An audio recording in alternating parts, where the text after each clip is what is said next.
আসসালামু আলাইকুম আর রহমতুল্লাহি ওয়া বারাকাতুহু। সবাই কেমন আছেন? আশা করি ভালো আছেন। আলহামদুলিল্লাহ আমিও ভালো আছি।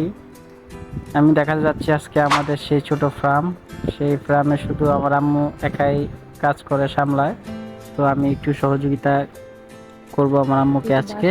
হ্যাঁ, তো আমাদের যে দুইটা গরু আছে, আগে আরো বেশি ছিল, সব সেল করে দেওয়া হয়েছে। এখন আপাতত দুইটা আছে দেখা যাইতেছে, আর দুইটা ছোট বাছুর আছে, একটা ষাঁড় বাছুর, একটা বকনা বাছুর। আমি এখন মূলত কি করতেছি, গোবর পরিষ্কার করতেছি।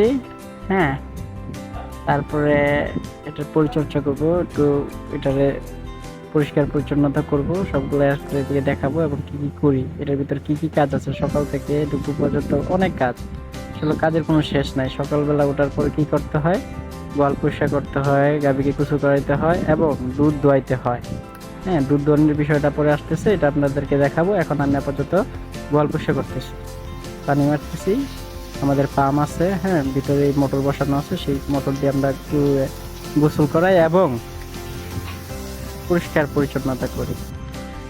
সাথেই থাকুন, দেখতে থাকুন।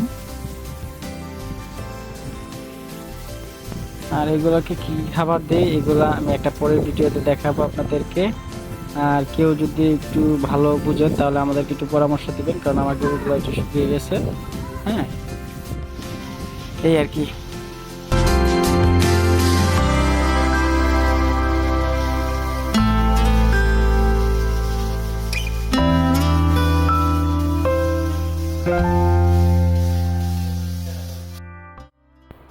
আসলে দুধ দোয়ানোর আগে ভালোভাবে পরিষ্কার করে নিতে হয় গাভীর উলগুলা। এখন আমরা এগুলাকে ভালো মতো পরিষ্কার করে দিলাম। তো কিছুক্ষণ পরে আমাদের যে আঙ্কেল আছে দুধ নিয়ে যায়, উনি আসবে, সেটাও আমরা দেখাবো এবং কত লিটার দুধ পাই সেটাও আপনাদেরকে দেখাবো।